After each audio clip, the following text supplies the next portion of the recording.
that the sun shines down its power to all the world and makes the wind blow strong as it will.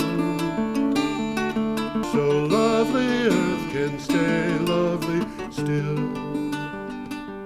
Hello, ladies and gentlemen. This is Energy Week with George Harvey. Sorry, I couldn't pronounce my name right. And Tom Fennell, whose name I did pronounce right. The famous Tom Fennell, gentleman about town, philanthropist, and world traveler. Every day I get up early and I go looking for the news relating to climate change and energy. And I find 10 to 15 news items. I write up I should say I prepare, because sometimes it's just the first paragraph of the article, but it's a 50 to 55 word synopsis, which I combine with a link to the article and put at my blog, geoharvey.com, Geoharvey. And we're going to try to announce the dates of the articles we're talking about, so that if you want to find them, you can go to the blog, geoharvey.com. Well, some of these are well worth searching up. Yeah. I mean, they're in depth, and we just don't have enough time to talk about it. But a person can go to the blog and click on the date, and that'll take them to the blog entry that has this particular article in it. There you go. And we're starting our show today at Tiananmen Square. We have a nice picture of Tiananmen Square here. And this is an article from Clean Technica. China will replace all 67,000 fossil fuel taxis in Beijing with electric cars. Yeah, Beijing has nearly 70,000 taxis. It also has an intractable problem with smog, as you can see looking at that. That's a normal day. While it has embarked on an aggressive program to encourage private citizens to buy low-emissions cars, that push has not made much of an impact on the taxi fleet. Now it has announced a plan to replace all 67,000 fossil fuel taxis in the city with electric cars. Now repeat everything you said, but substitute London for Beijing, and we got another item. Which is the London's doing exactly the same thing. Who? London. Oh, yes. London, London is doing the same thing. And for the same reason. Because these London taxi cabs are unique. Yes. You know, they're 1930s styling. Yes. You know, they're big. I've been in them, they're big inside. They're big. And they're diesel. They make a lot of noise. And the only difference is that the new cars in London are going to cost $40,000 each. As opposed to? Well, it doesn't say. I would bet those. These are 10 grand. I would bet. You mean as opposed to the 10,000 in Beijing? Well, they're going to be 20,000 in Beijing. In Beijing. The old ones are 10. The new one's going to be 20. The old London taxis? No, the old Beijing taxis are 10,000. Thank you. Good. Is it getting confusing, folks? Yeah, I was going to say, we're going to rename this program But Confusion the Week. London taxis are going to look like the old ones, but they're going to be electric. And yeah. They're I understand that Beijing had tried to get taxis into electric vehicles before, several years ago, and it didn't quite work because in those days they didn't have enough electricity on board to keep the vehicles warm in the winter. Oh. and the taxi drivers didn't like sitting in a cold car all winter. And in both of these cities, there aren't enough charging stations. Well, So there you will really be gotta if they're going get to work on them. They're going to have to get to work. Our next item is also from Clean Technica, and this one is, I think, really interesting. Okay, let's get you up here. Let's get me up. Yet another energy company bails on Canadian tar sands oil. And it asks the question, is Coke next? Is Coke next? Coke is going to bail whether they want to or not. Energy companies are bailing on Canadian tar sands oil. The latest pullback is Royal Dutch Shell, which just let word slip that it will probably not expand its operations in Canada. ExxonMobil and Chevron recently went a step farther and wrote down their tar sands reserves, as did Norway's Statoil last year. Now, this is interesting to me because Exxon wrote down 3.6 billion barrels of oil. 3.6 billion barrels is a lot of money. I mean, lot of oil, it would be a too. lot of money if they had written down $3.6 billion. But this stuff isn't $1 a barrel. No. And that was just months after Rex Tillerson, who is now, thank you, Donald Trump, the Secretary of State of the United States, just a few months after Rex Tillerson said, you don't have to worry about ExxonMobil writing off stranded assets. We won't have any stranded assets. Good luck to them.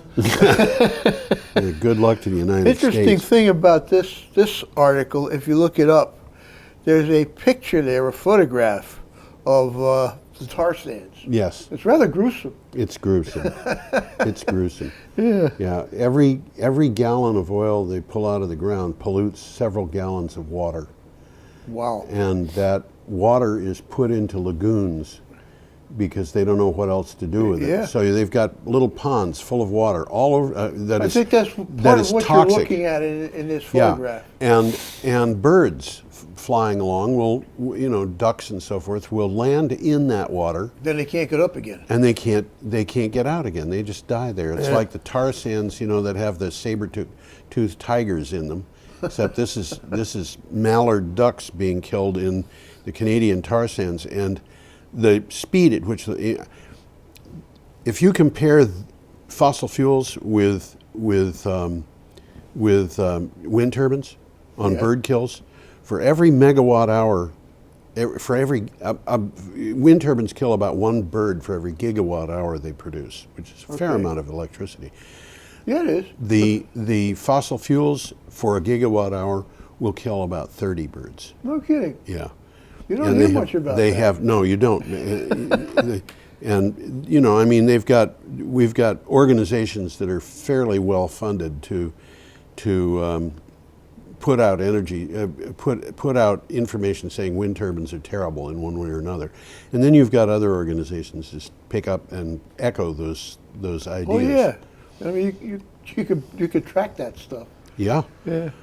Well, there's a quick takeaway here. It says count Canadian tar sands oil down, not out. Yeah. Well, so they're going to be still harvesting it or whatever. They're going to be still trying, but I wonder about one thing here. Are we going to see the Keystone XL pipeline built? If these big companies are pulling out of those tar sands, that's where this oil is coming from, I believe. Well, that's true. So that's a very interesting point. Yeah. They're going to be a lovely, nice new pipeline going nowhere and coming from nowhere. Yeah. Going to be quite empty. Maybe they could fill it with water to get around the Dakota access spill that is coming up. Your Ouija board is in operation. Huh? No, I'm just. Well. Okay, our next one is also from Clean Technica. I just wrote an article for Clean Technica. Yeah, by we the got way. a picture on this one too, don't we? No, it's the one after. I just wrote an article for Clean Technica. The rooftops. No, this is. You don't want to hear about my article for Clean Technica. I'm just trying to get our pictures here straight. Okay. What were you saying? I wrote an article for Clean Technica. I figured out something. Yeah, you said that. Have you ever read Atlas Shrugged? Yes, long time ago. Okay, you remember Dagny Taggart, who's the kind of heroine of the and Ayn Rand is supposed to be talking about these super competent people and how they should rule the world. Yeah. I got into Atlas Shrugged and I realized that Dagny Taggart didn't belong in a railroad boardroom. She belonged in prison. She ran a passenger train full of people onto a track against a signal because it was inconvenient for her to have it be stopped. That's taking the lives of a lot of people into jeopardy. I think it is. That's gross negligence. Yeah. That is, she belonged in jail. She was incompetent. And the woman who wrote that book, Ayn Rand, didn't do the homework. She was incompetent too. I'm not kidding. Been a long time since I delved with Ayn Rand. Yeah. I followed her for a while. I thought she was terrific. Until you found out otherwise. Between the lines, and say, wait a second. What a nightmare.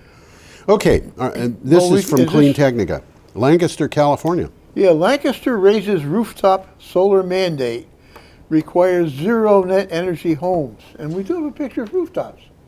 No? I don't. Oh, it must that. you probably don't have the picture. There's a picture in that article. In the article, yeah. And it shows a subdivision. Yes. And every Actually, house in I the saw that. subdivision has Yeah. solar panels on it. But I didn't include it because there were too No, many pictures around. I'm misreading my own notes. Well, I've done that. Lancaster, California is requiring builders to install solar panels on all new homes since 2014, but its policies have served as a model for other California communities. Now, the city seeks to raise the bar by requiring each new home to have a rooftop solar system large enough to meet all of its own energy needs. Well, it's going to make sense here, because if everybody's putting up rooftop panels, they're going to be cheap. Yeah. You know, and they're building it into the cost of the home, That's so it's right. not a separate item. Yep. And California has some legislation filed, hasn't been passed yet, that would mandate half of the electricity used in a state come from renewable sources by 2025, Yep. and all of it by 2045. Yeah. And they can probably do it. What you said about having solar panels on all the roofs reminds me of a conversation I had with an architect a couple of years ago, and he told me that in the northeastern United States, where the winters get cold, it is possible to build a net zero home. That is to say, or I'm sorry, he was talking about passive. A passive home doesn't require any energy. Okay. But a net zero home, you can have a net zero home that requires energy and supplies it with solar panels on the roof. Okay. All right. So these are different standards. But what he said was, you can go 90% of the way to passive, meaning that you've reduced your energy demand by 90% at the same price as new conventional construction. Well, So you're saving on a furnace and a chimney absolutely. and all that stuff. Yeah. And I talked to another architect, and he said, oh, he had a client who came in, and he said, now you can have a conventional house, or you can have a house that's almost passive, you know, and it's basically up to you. And the guy said, I don't want any of this green stuff. I'm not going to pay extra for you know that. And the architect said, okay, you don't have to have the green stuff, but if you are going to have a furnace and a chimney, it's going to cost you $3,500 extra in construction, and it'll cost you 10 times as much to heat the house. Doesn't take long to figure that one out. Yeah, okay, we're Friday, March the 3rd. Note to Congress, climate change is real and it's expensive. Yep, and here we have Got a a nice picture here coming up. Note to Congress, in 2016 alone, there were 15 extreme weather and weather-related disasters that cost more than $1 billion each. Climate change is contributing to worsening risks of loss from many of these types of events, and those risks are expensive to everybody. Well, we've talked about the social cost of carbon on this show. Yeah. And it's something we got to become more and more aware of, because somebody's paying for it. Yeah. Vermonters don't think about air pollution very much because the air in Vermont is so clean. And the American Lung Association in California did a study and came to the conclusion that the cost of medical problems in Vermont from just the use of fossil fuels for transportation is $330 million a year to the state. Did we talk about that last week? We did. Yeah. $480 per person per year. That's what we pay, and of course it's concealed in taxes. And it's hidden. It's hidden. We're just not aware of it. Yeah. But it's happening, and we're paying for it. And we're paying for it. Okay. Let's see. That was from Ecosystem Marketplace. I got a quick takeaway, I guess, from that one. Okay. One sentence.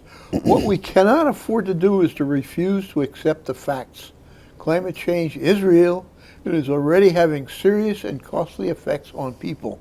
Therefore, our policy choices must appropriately reflect the benefits of cutting global warming emissions. Yeah. That's from the article. Yes. And our next article is from North American Windpower. Okay, it's coming a little bit closer to home here. Yes. Rhode Island governor plots a whopping 1,000% renewables increase. Wow. That's tenfold. That's a big. That's a lot. The governor of Rhode Island, home to the first U.S. offshore wind farm, has set forth an ambitious goal to grow renewable energy in the state. According to local coverage from Providence Business News, the goal calls for 1 gigawatt of renewable energy by 2020, a tenfold increase over Rhode Island's current levels. Well, this is not legislation yet. This is her goal. Yeah. Okay, and it's a good goal. As of June 2016, approximately 95% of Rhode Island's net electricity generation was derived from natural gas. And in December, a big renewables boost came to Rhode Island when the Deepwater Wind finished up the 30 megawatt Block Island wind farm, and we've talked about that. Yeah. That's a biggie. It's big for a bunch of reasons, although as wind farms really go. The first one on the East Coast. Yeah, it's the first one in the United States, but as offshore wind farms go, it's really small. Yeah. I mean, there are wind farms in the North Sea that are just unbelievable. Well, there's onshore wind farms in North Dakota 2 or 3 times as we have a lovely picture of one here, don't we? I think Later we do, coming up. This Yeah, is really funny. Okay. Okay, the next one The next here. one is from Alt Energy Mag, and we have a picture of this, and this is also... You got a picture coming up? We do? Yeah, I got a note here. It says image. Let's see if I can find it here.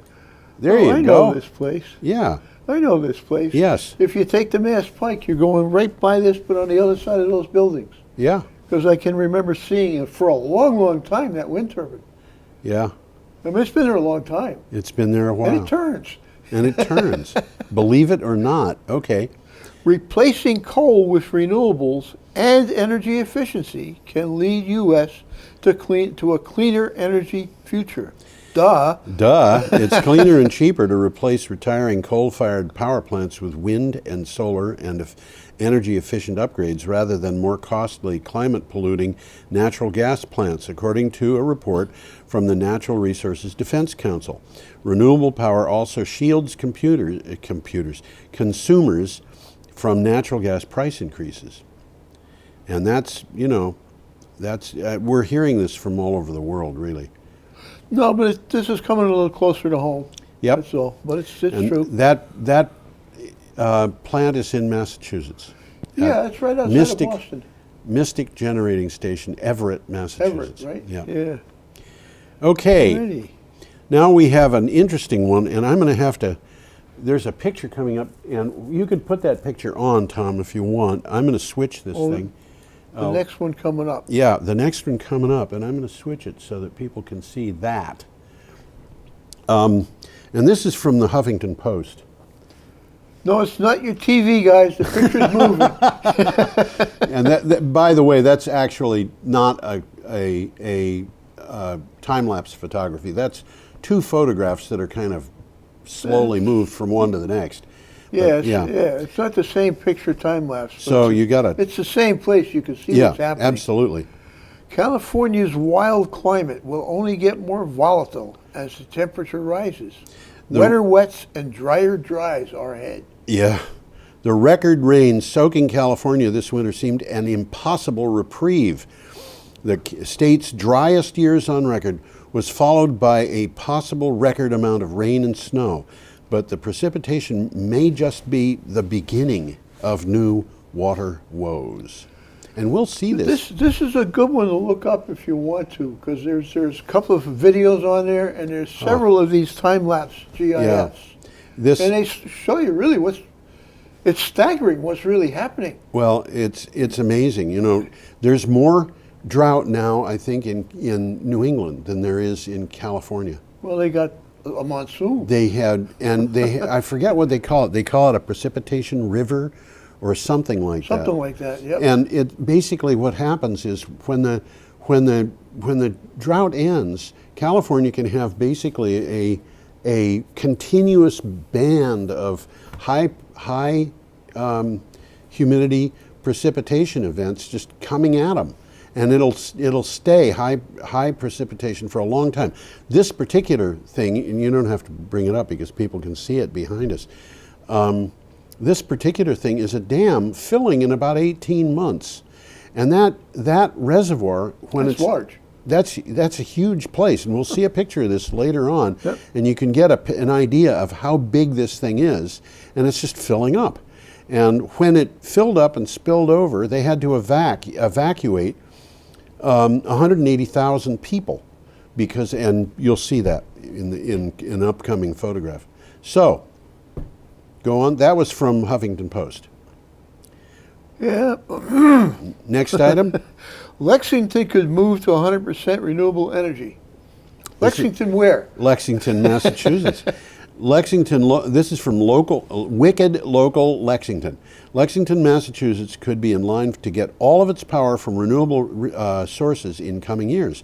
The Board of Selectmen approved a plan to pursue a contract with energy producers, allowing all of Lexington's energy to be sourced from renewable sources under the community choice aggregation. Greenfield's doing something very similar. Yeah, we've been seeing this going on in Greenfield. Greenfield went to almost 100% renewables.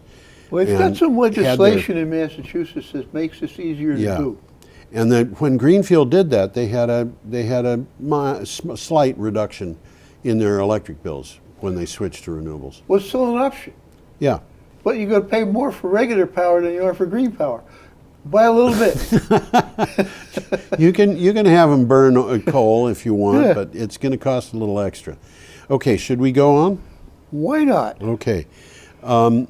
Whoops, got to get back again. There we go. So our next one is from up here too. PV Magazine. Solar reached 1.4% of U.S. electricity in 2016. Now that's all U.S. electricity, not the new installation. Yes. The EIA's Electric Power Monthly, and don't trust anything that comes from the EIA, Energy Information Administration, which is supposed to be keeping Congress up to date, and their forward projections are appallingly bad. They're always wrong, always way off the money. EIA's Electric Power Monthly shows that the portion of electricity that the nation gets from solar grew nearly 40% in 2016, from around 1% of total generation to 1.4%.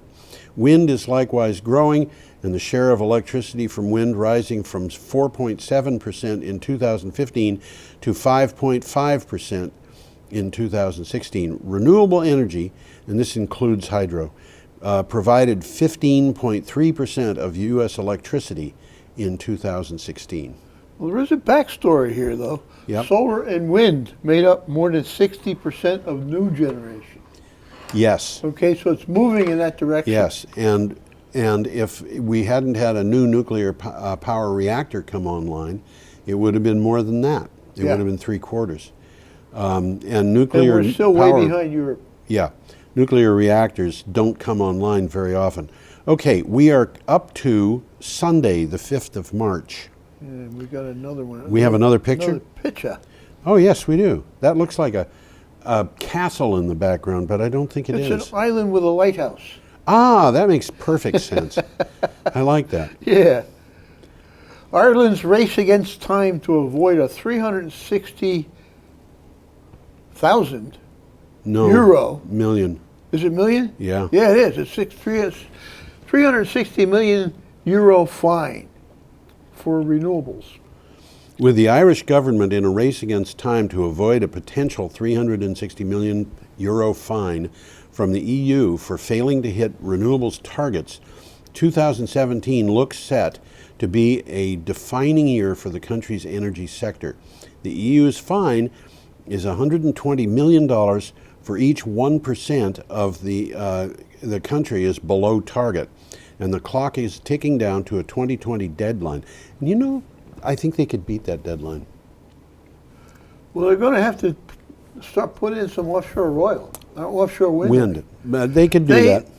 There's a lot of onshore wind in Ireland. It's Yes. not so much big wind farms, but it's 2 or 3 turbines on this field, 2 or 3 turbines on that field. Yep. As you drive through the countryside, it's not at all unusual to see turbines sitting on a little knob alongside the highway. And the cows and the sheep are there contentedly grazing underneath Yes, them. You know, it doesn't absolutely. seem to bother them at all. Nope. My daughter went to Wales, and she said she loved Wales because the mountains were all covered with sheep and wind turbines. Sounds very much like Ireland. Okay, that was from the Irish Independent. Our next item is from Longview News Journal. Okay, natural gas may be hitting a wall. The seemingly insatiable appetite for natural gas at the nation's power plants could be on the verge of an abrupt hiatus. Energy analysts are forecasting gas demand from the U.S. power sector will at best flatline and possibly fall off significantly over the next 5 years as federal energy policies and market dynamics collide. Now, you know, I was saying the EIA had their forward projections are always bad. They're always off. They're projecting an increase. But this organization, which is a private organization, is projecting that natural gas will decline. And, you know, I would take private companies, financial advisors, over the EIA or whatever in the federal government every time. Well, one of the things that's happening here in the U.S. is that the demand for natural gas is diminishing. Yes. Within the U.S. Yes. But there's still a large international market. Yes. And I think ultimately that's what the pipelines are all about. The pipeline names means export. Right. So they're going to bring these down to Galveston. They're going to put them on tankers and ship them all over the world. Yeah.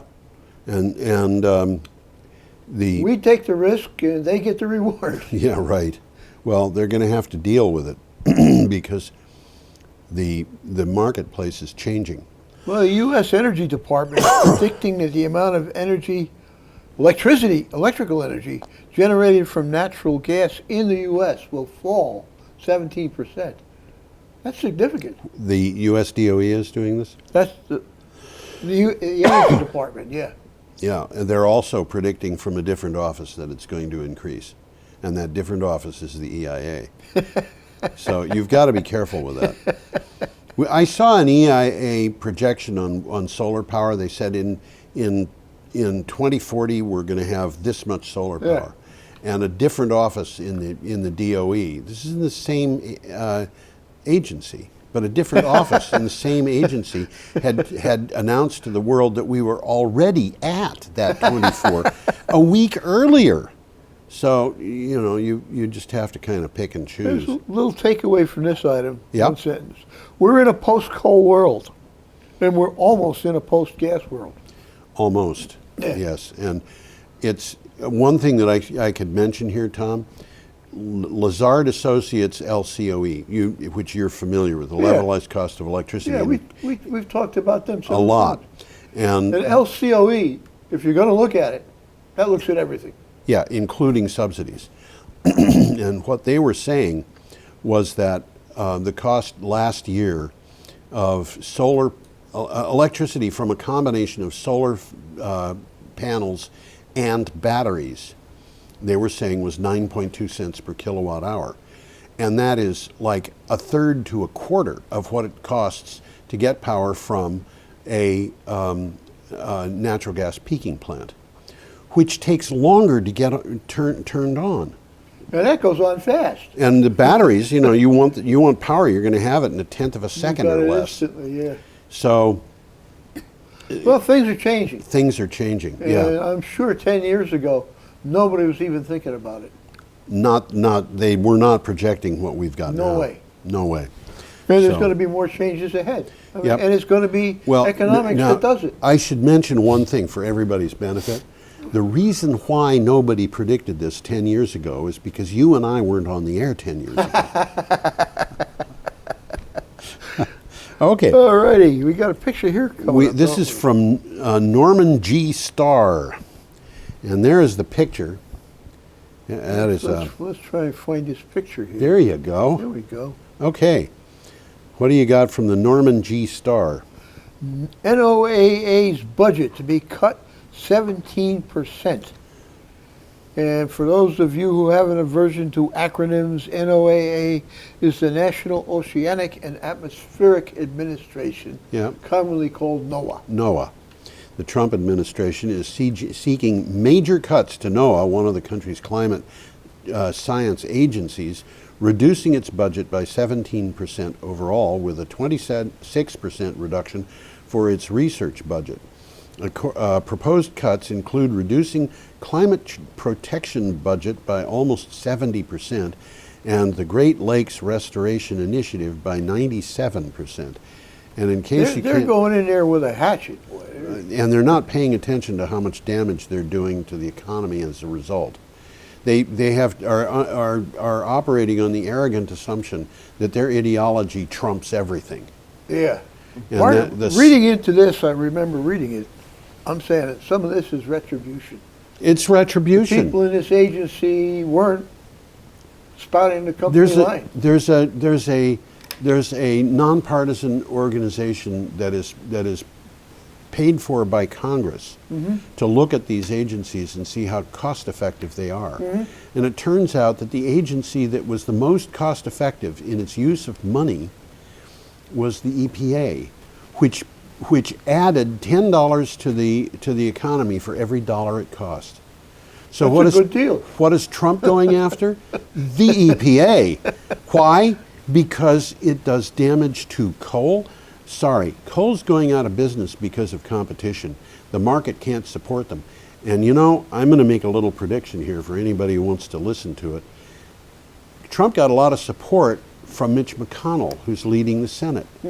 Mitch McConnell comes from a coal state. Right. He gave that support. It's underground coal. He gave that support because Donald Trump said he was going to resurrect coal jobs. At some point, Donald Trump is going to have to admit that he's not going to resurrect coal jobs, and Mitch McConnell is going to be mad as blazes. Well, for one thing, the jobs that they're talking about are jobs in the underground coal mines. Yeah. And forgetting about any kind of renewables at all. They're leaving Appalachia anyhow because it's cheaper to mine coal out in the west where you got pit mines. Yeah. 40% of our coal comes from one state, Yeah. and that's Wyoming. I would have said Nebraska. Now, Okay. it's always a lot of our wind this power Great comes from Lakes Restoration Initiative, I looked into that. Yeah. And we got to keep the Great Lakes clean. I mean, they were getting pretty dirty for a while. Yep. Well, you know, it's interesting to me to see the damage that's being done to these things. And who was the guy who started the EPA? That was Richard Nixon. I was just going to say Nixon. Yeah. I mean, where's Nixon now that we conservatives? Really need him? Yeah, right. Conservatives are turning against Nixon. Well, they're also turning against Abraham Lincoln and Ulysses S. Grant and Theodore Roosevelt. You know. Oy vey. Oy vey, that's Oy right. vey. Okay, we're up to Monday, March 6th. Okay, we got another picture and coming here is up. another picture of the Oroville Dam. Well, look Did at we that. just look at that picture? No. No, We were I was looking looking at at that picture. We were looking at the moving GIF file. Yeah, I was looking at that picture. Now, had it, I want to tell people, you can see that dam, you know, the straight line going across near the top of the screen. And that lake's pretty full. The lake is full. We've got water coming down that spillway. It's the first time the spillway has ever been used. And that dam is 770 feet tall. It's 77 stories tall. It's the highest dam in the United States. And there is and when that water started coming down the spillway, well, let's read the article. West's super floods may wash over aging dams, scientists warn. Yeah. Scientists are warning that superfloods and aging dams in the West could be a dangerous combination. An expert paleohydrologist. That's a Can you good one. imagine being a paleohydrologist? That'd be I something. can't even say it. Yeah, well, you know, you say that at a cocktail party and people will bow. I'm not sure. Of an expert paleohydrologist of the University of Arizona found that floods much larger than any recorded in history are routine occurrences, and the historic record, which dates back only to the late 1800s, is inadequate for understanding risks. Well, they refer here to Fukushima. And they were warned. Oh, yeah. They were Wow. warned and they ignored the warning. And what they're saying is that same thing is happening here. Well, We're getting warned. the Fukushima warning, that was, I think, criminal negligence, because that they had the highest wave at Fukushima was 37.5 meters. Now, that's kind of tall. I mean, that's what, 110 stories? Something like that, yep. No, it's 100 and... This article said it was only 50 feet, but it was bigger than that. Oh, it's bigger than that. Doesn't matter, the fence was only 15 feet. Yeah. The 37.5 meters, I'm sorry, it's not 110 stories, it's like 110 feet. But nevertheless, a slight difference, unless you're working with HO. You got that one by me, didn't you? Yeah, unless you're working with HO, there's a slight difference. But the thing is, the highest was 37.5 meters. They should have known. They should have known. Forget this business about who could predict this. They ignored it. In 1933, they had a 27-meter wave. Yeah, in 1890, that's recorded history. Yeah, this is recent. In 1896, they had a 37.5-meter wave. This is on the northeast coast of Japan. They should have known but their seawall was 5.7 meters tall, and I can only conceive that the reason why they settled on 5.7 meters was because that's what they had budgeted. It had nothing to do with the risk. That's probably right. So here, and this picture, by the way, the spray that you see in the kind of upper left there happened because the spillway had never been used, and it had also never been maintained. And so a crack in the spillway, there was a crack right at that point in the picture opened there. up during the spillway use, and it allowed a huge hole to be gouged in there, and they had to evacuate 180,000 people. So that channel to the right of the spillway shouldn't be there. Shouldn't be there, yeah. And it's not in the picture, but there's another spillway to the left, is the emergency spillway. Emergency spillway, the which spillway is not and the paved. emergency, and they were using that, and that started getting scoured out. So This is a people not paying attention. That's what it is. basically, yeah. Basically, yes, ignoring problems because they're convenient to ignore. Yeah. Okay. Our next item is from CNN, believe it or not. This was pretty scary too when you Yep. look at the numbers. Polluted environments kill 1.7 million children each year. WHO says, WHO, the World Health Organization. Each year, environmental pollutants cost an estimated 1.7 million lives among children under 5. 1 in 4 deaths of children 1 month to 5 years old, according to the World Health Organization, reports released on Monday. More than 90% of the world's population is thought to breathe air that violates quality guidelines set by the WHO. This is kind of scary. Yep. I'll read a quick takeaway here. Yep. The causes include unsafe water, Yep. lack of sanitation, poor hygiene practices, and indoor and outdoor pollution. Children exposed to indoor or outdoor air pollution, including secondhand smoke, wow, have an increased risk of pneumonia during childhood, and increased risk of chronic respiratory diseases for the rest of their lives, as well as heart disease, stroke, and cancer. This isn't trivial, guys. No, it's not trivial, and one of the things that it says is if you're going to insist on smoking and you have children, don't smoke inside the house. Smoke outdoors. Makes sense, but how do you enforce it? Oh, this is advice. It's not I enforcement. understand. But, a lot of people never smoke indoors anyway. So, anyway, should we go on? Yeah, I think we can. Our next item is from Energy Matters. Solar power helps save the day in South Australia. Yeah, this is kind of the reverse of the normal thing they've had there. Blackouts were averted in South Australia after an incident that saw more than 600 megawatts of electric generation capacity suddenly lost. A transformer at a power plant exploded, resulting in units at the Pelican Point power station tripping. The loss was taken up by power transmitted from the state of Victoria, solar PVs, and wind generators. And the thing that's interesting about this is that South Australia had a bad blackout a number of weeks ago. Yeah, And yeah. the blackout Back in was September, I think it immediately blamed on the On fact renewables. that they had a reliance on renewables. And it turned out that when they investigated, the blackout had a bunch of components that contributed to it, but one of them was that something like 18 transmission towers had been blown over by tornadoes. By tornadoes, right. We've seen that picture. And then that there- picture here. Yeah, and basically the wind turbines shut down, but that was because they lost the ability They to lost put. the connection. They lost the connection. So, and this has been a big problem ever since, with the federal government and some of the state governments on one side and some of the state governments on another. And one thing that came up today was that an article showing that power costs in Australia have ballooned.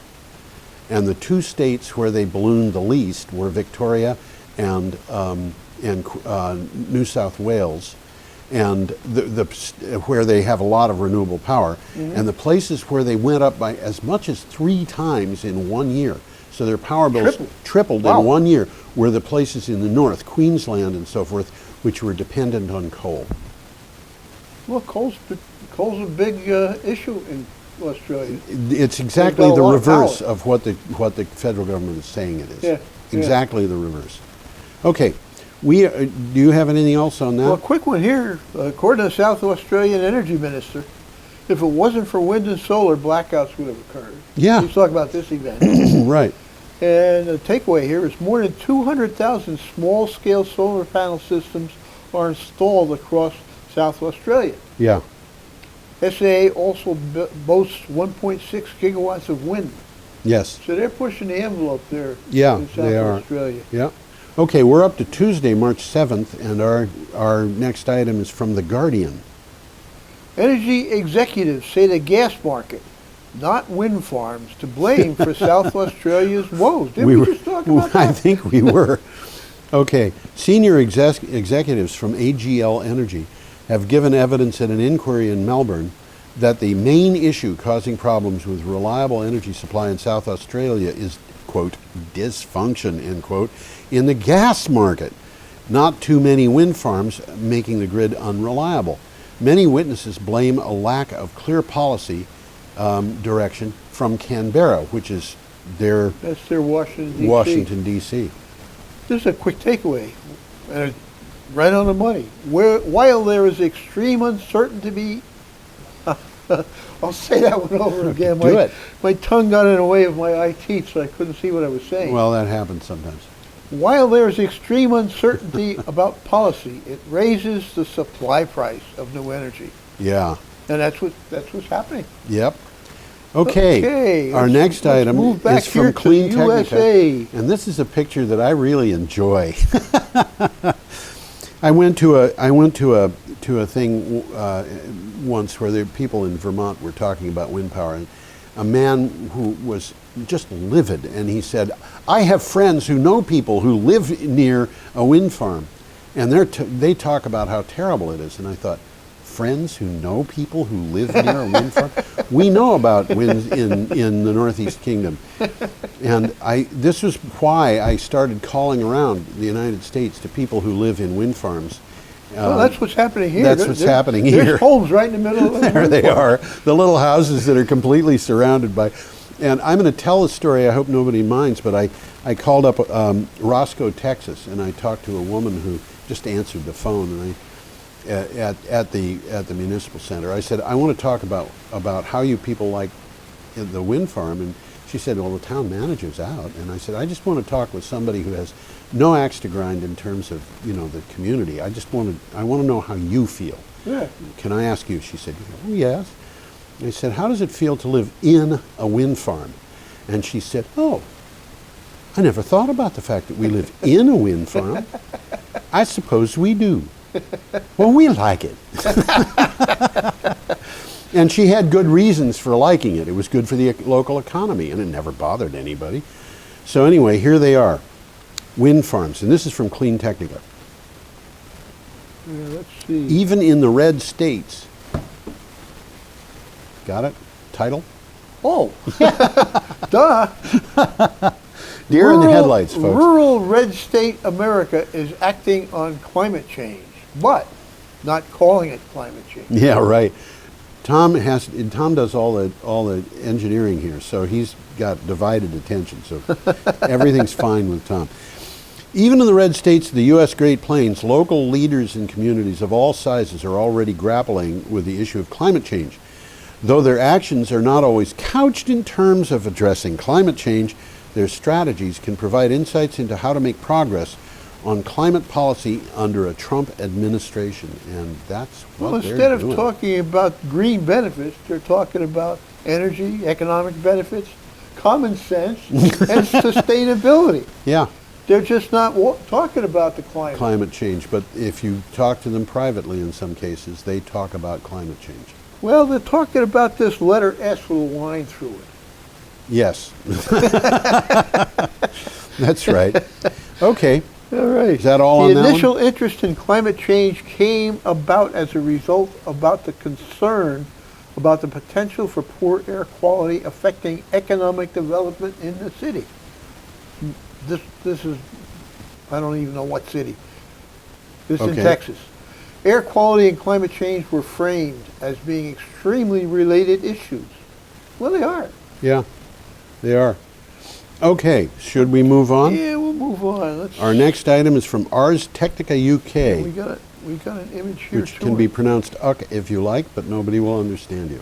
Yeah, let me get the image up here. U.S. wind capacity surpasses hydro and overall generation to follow. Right. And there's that picture with the lines have just crossed. They have crossed, and you can see that wind power is increasing at a rate which is really quite astonishing. This is from Clean Technica. Even if this is from Ars Technica UK. A number of major milestones occurred in the electric grid in 2016, almost all of them involving wind power. Now the Energy Information Administration, which I had earlier said was untrustworthy, is confirming that's because of a big overall trend. Wind is now the largest source of renewable energy generating capacity, passing hydroelectric power in 2016. I want to point out that even though this comes from a UK site, this is US information. And this is capacity. This is not capacity. necessarily output. Well, you know, Well, what it says here, it explains it a little bit. yeah, Generators can't be run non-stop. They only generate a fraction of the electricity that their capacity suggests is possible. right, And they call that fraction the capacity factor. right. And the capacity factor for U.S. wind is 34%. Although offshore wind can have much higher capacity Offshore, factors. right. And a well-sited wind farm can have a capacity factor Close of to about, 100. well, you're talking really, The trade was not in America, maybe West Africa. we might be able to achieve that in the Aleutians. Yeah, But- I think we could, yeah. But, yeah, the trade winds. Well, it's 34% for U.S. wind, but it's only 37 to 38% for hydropower. And that's because the hydro dams, They dry up in the there's summertime. hydro dries up. And in California, we saw capacity down around 25, 23% during the drought. Mm-hmm. Okay, should we move on? We're up to Yeah, Wednesday. we got another picture coming up here. Yes, too. this is a rather sad exciting mess. picture. Yeah, it's exciting and sad. This is from Inhabitat. Dramatic disintegration of Canada's permafrost Yeah, threatens huge carbon release. this is That's a good picture of permafrost. permafrost. Yeah, Permaf- I'm assuming that the white in there is not white quartz, it's ice. ice. Yep. Permafrost, or frozen soil, is rapidly collapsing across a 52,000 square mile area in northwest Canada, about the size of the entire state of Alabama. Well, it's This is- about half the size of New England. New research from Northwest Territories Geological Survey finds the permafrost thaw is intensifying, a dramatic disintegration that could speed up climate change. Why? Because there's organic matter in there that has been slowly It's been captured for thousands of it's years. been captured for thousands of years. In fact, I had a friend who was in a group in the Army that, you know, they taught the soldiers to be very reliant on whatever they could find, and they had a test, and he said in the test that they were told, okay, so you find yourself in a place where everything is frozen and you have no food, but you do have a shovel, what do you do? And the answer in the test was you dig to see if you can find food in the ground. Interesting. And It's frozen. because it's frozen. And there's a lot of frozen material. They have, we know about people occasionally finding whole frozen mastodons and things like that. But there's a lot of material down there that is, and when it breaks up like this, it releases methane, which is a terrible climate change inducing gas. Well, when this stuff gets into the waters, and there's a lot of waters out there, There's a lot of rivers and water, lakes. yeah. I mean, this picture probably came from the Great Bear Lake, Yeah, which is a huge lake. It's as big as Lake Superior. it's It's gigantic. huge. Where was I going? You were No, going to. when they collapse, they send silt and mud, which is rich in carbon, into the waterways. Yeah. And that is then released. And the question remains how quickly it releases. Yeah, and how many fish does it kill is another one. All that silt and mud could affect fish and other species. Yeah. Limiting development of aquatic plants, but scientists still need to determine how exactly this added mud might impact. So, should we go on? Let us go on. Okay. Our next item is from Forbes. Trump's, I like this word, Sisyphean coal revival requires a battle with the free market. Congratulations, Tom. You said Sisyphean. Wow. I said Sisyphean. I never would have guessed that. I would have been able to do that. The U.S. coal sector was in free fall when Donald Trump was elected president. Now he's vowing to turn it around. Unfortunately for coal, government regulations have almost nothing to do with coal's problems. Isn't that interesting? King Coal is up against natural gas and wind power. So at some point, Donald Trump is going to have to say, I've done everything I can. Yeah. And what he's got working with him is a bunch of advisors who have their idea that everything should operate within the free market. And, the free Well, I guess market... the way I put it is, nothing's worth doing unless someone's making a profit. Right. Nothing has value unless it can be monetized. If a natural park has no value unless you can charge customers enough money as they come through the gates. Yeah. And species, forget it. If the bald eagle is threatened with extinction, tough. We'll either use it as a species that is an emblem despite the fact that it's extinct, or we will try using a turkey as an emblem. Well, for those who aren't up on their Greek mythology, Sisyphus. Sisyphus was punished by Zeus. Sisyphus was the king. He was kind of a jerk. And he PO'd Zeus. Yes. And Zeus got him back. He forced him to roll an immense boulder up a hill, only to watch it come back to hit him, repeating this action for eternity. It sounds So that's like... what Sisyphean means. Yeah, it's something that's not going to happen. And Donald Trump and his supporters have got the idea that if you get rid of the regulations, then the free market can function. Everything's going to be fine. Everything's going to be fine. Well, you get rid of the regulations and coal is not going to recover because it's being trounced by competition. Yeah. And Well, there's a takeaway here. Coal has played a huge role in America's economic success since the 1870s. Yep. Now, that's correct. It's also... But coal has had its day. It sure It makes zero sense to revive, subsidize, or give the industry any favors. Coal cannot make America great again. No. And that sums it up. And when Donald Trump finds that he can't resurrect coal, he's going to have to answer to Mitch McConnell. Yeah. And Mitch McConnell is going to be mad as hell because he's going to have to answer to his electorate and tell them why they didn't get any jobs that were promised to them. And then what happens is the Republicans get upset with each other, and you've got the people who are libertarians and free market people and people who are the traditional Republicans, and they aren't on the same side anymore. Mm-hmm. So what happens there? Clash. And, this is going to be a big mess in Washington. It could very well be. I mean, Trump's got himself backed into a corner, so he's got to at least attempt to keep his promises. This is some one of the that... promises he made from shooting from the hip. Well, it was, he I think achieved a certain level of fame by saying nobody knew that the medical insurance was going to be so complicated. Yeah, nobody knew. I will fix it, folks. I know exactly what to do. Suddenly morphs into nobody knew this was this complicated. Well, nobody knew because he made an arrogant assumption, the same way Dagny Taggart was instructed to do by Ayn Rand, that he was better than everybody else and could fix things. And he hadn't done his homework, like Ayn Rand didn't do her homework. And now we all have to pay for the fact that Donald Trump didn't do his homework, and we will fairly shortly. And the Dow Jones average is at an all-time high, and where is it going to go from there? Nobody knows. Nobody knows. Okay. This is the last item. The last item is from Consol Energy moves ahead with coal divestment plans. Oh. Now this is earth-shattering. Yeah, When I was in the company that made electrical cable, Consol was short for Consolidation Coal.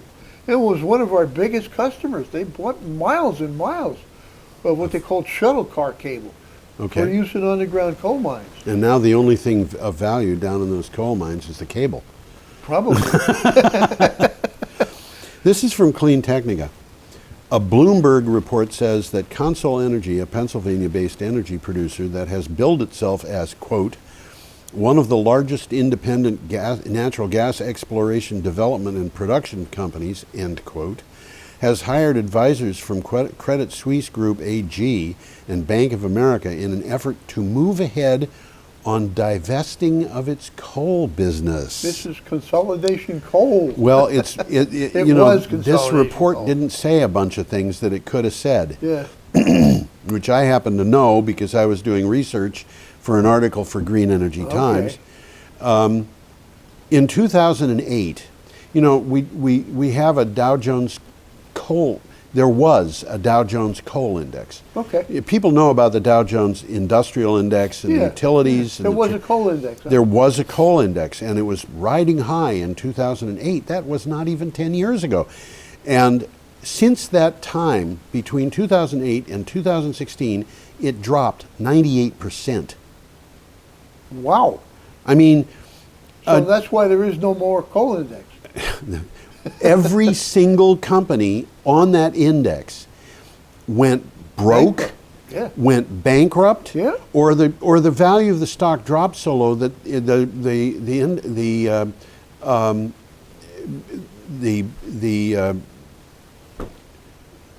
the market organization wouldn't list it anymore until there was only one left, and that one was the Consol Energy. And of course, you don't have an index when you've only got one stock on it, so the index vanished. Well, we've talked about all these companies that were going bankrupt. Yeah, Arch Coal, Peabody Energy. And Arch was big. Peabody was big. Yeah, these are large companies. Peabody is just emerging from bankruptcy, and one of the people who goes to my blog regularly is a guy who is a union organizer in the Southwest, and he has been telling me that he expects that all these people who are expecting their jobs back from Donald Trump are refusing to go into the wind turbine industry or the solar industry or anything like that because they've got pensions in the coal industry. They've got status in the coal industry. They don't want to start over again as apprentices. And here this coal index has just gone into terrible spaces, and people have bought coal companies for very, very little money, but I think even at very little money they're not a good investment. Smith & Wesson had been sold for $17 million because it was in trouble. Is that so? Yeah, and Colt. When? Oh, that was about 10, 12 years ago. Wow. And Colt Industries went broke a couple of years ago, and they were put up on the auction block. And guess what the auctioneer's starting price was? Folks, will anybody make a bid of? What do you think the bid of was? $1? zero. Zero. Zero. He would Wow. accept a I bid. didn't know you could. He would accept a bid of zero. Anyway, we are at the end of our rope, or tether, or whatever it is. So we should say good night to everybody. I think it's about that time. Okay. See you Good night, next time. folks.